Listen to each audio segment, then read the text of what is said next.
সূক্ষ্ম পরিকল্পনার মাধ্যমে শেখ হাসিনা ফ্যাসিবাদ কায়েম করে, আর এর সহযোগী ছিল বিচার বিভাগ, নির্বাচন কমিশন, আইন শৃঙ্খলা বাহিনী, সেনাবাহিনী, মিডিয়া এবং রাজনীতিবিদরা। ফ্যাসিবাদ টিকিয়ে রাখতে ভারতের ভূমিকাও ছিল গুরুত্বপূর্ণ। সোমবার আন্তর্জাতিক অপরাধ ট্রাইব্যুনালে এমন সাক্ষ্য দেন আমার দেশ পত্রিকার সম্পাদক মাহমুদুর রহমান। আরও জানাচ্ছেন সৈকত সাদিক। জুলাই গণঅভ্যুত্থানে দেশ জুড়ে যে ব্যাপক হত্যাকাণ্ড হয় তার নেতৃত্বে ছিলেন ক্ষমতাচ্যুত পলাতক প্রধানমন্ত্রী শেখ হাসিনা। তার বিরুদ্ধে দায়ের হওয়া মামলায় সাক্ষ্য দেন দৈনিক আমার দেশ পত্রিকার সম্পাদক মাহমুদুর রহমান। বলেন, জুলাই বিপ্লবে তরুণরা জীবন দিয়ে সার্বভৌমত্বকে রক্ষা করেছে। ফাইয়াজের মতো শহীদদের যারা পরিবার, তার পিতা, তার মাতা, তাদের শোকের জন্য বিচারটা হওয়া দরকার। তিনি আরো বলেন, একটি মেটিকুলাস প্ল্যানিং এর মাধ্যমে ফ্যাসিবাদ কায়েম করে আওয়ামী লীগ সরকার। আমরা যেন সকলে বলি যে আমরা ন্যায় বিচার চাই, এবং আমরা যেন বলি আর কখনো কোনো ফ্যাসিবাদ বাংলাদেশে ফিরে আসতে না পারে।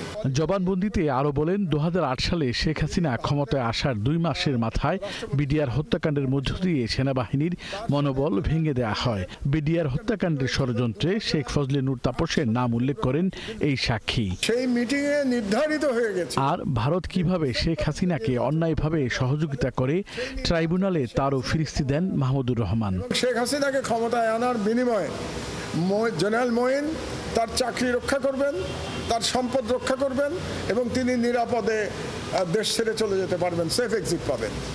তার মানে আমি যে বলতে চেয়েছি যে ফ্যাসিবাদটা অটোমেটিক তৈরি হয় নাই, ফ্যাসিবাদটা পরিকল্পিতভাবে বাংলাদেশে তৈরি করা হয়েছিল, এবং এই পরিকল্পনার পিছনে ভারত সরকার এবং বাংলাদেশের তৎকালীন সেনাপ্রধানের সরাসরি যোগাযোগ ছিল। তার দাবি, শেখ হাসিনাকে ফ্যাসিস্ট বানাতে দেশের অভ্যন্তরে রাষ্ট্রীয় বিভিন্ন বিভাগ ও বাহিনীগুলো সহযোগিতা করে। 2014-তে করেছে, 18-তে করেছে, 24-এ করেছে। তো যদি সেনাবাহিনী অংশগ্রহণ করে থাকে নির্বাচনে, তাহলে তার দায় তো তাকে নিতে হবে।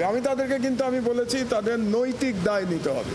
এছাড়া তার জবানবন্দিতে গণজাগরণ মঞ্চের মব সন্ত্রাস, হেফাজতে ইসলামের গণহত্যা, ট্রাইব্যুনালের স্কাইপি কেলেঙ্কারি, বিচার বহির্ভূত হত্যাকাণ্ড, গুম খুন, আয়নাঘর, ডিজিএফআইয়ের মাধ্যমে বিএনপি ভাঙার ষড়যন্ত্রের বিষয়টি উঠে আসে। অনেকেই মানবতা বিরোধী অপরাধ যাদের নাম আমি বলেছি, বিশেষত যারা গুম খুন কিংবা অন্যান্য ফৌজদারি অপরাধের সাথে জড়িত, তারা অনেকেই পালিয়ে গেছেন।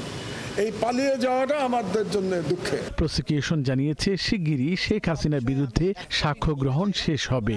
আমরা আশা করছি যে আর খুব বেশি সাক্ষ্যর দরকার হবে না। নাহিদ ইসলাম আগামীকালকে সাক্ষ্য প্রদানের কথা আছে, এবং তার সাক্ষ্য গ্রহণের মাধ্যমে আর যে ফরমাল একজন সাক্ষী আছে আমাদের, সেটার মাধ্যমে আশা করছি এই মামলার সাক্ষ্য গ্রহণ সমাপ্ত হবে। আমরা মনে করি যে এই মামলায় প্রমাণের জন্য যথেষ্ট এভিডেন্স ইতিমধ্যে আদালতে আমরা উপস্থাপন করতে সক্ষম হয়েছি। এদিকে আশুলিয়ার হত্যা ও মরদেহ পুরানোর মামলায় ট্রাইব্যুনাল 2-এ দিনভর সাক্ষ্য গ্রহণ ও জেরা কার্যক্রম চলে।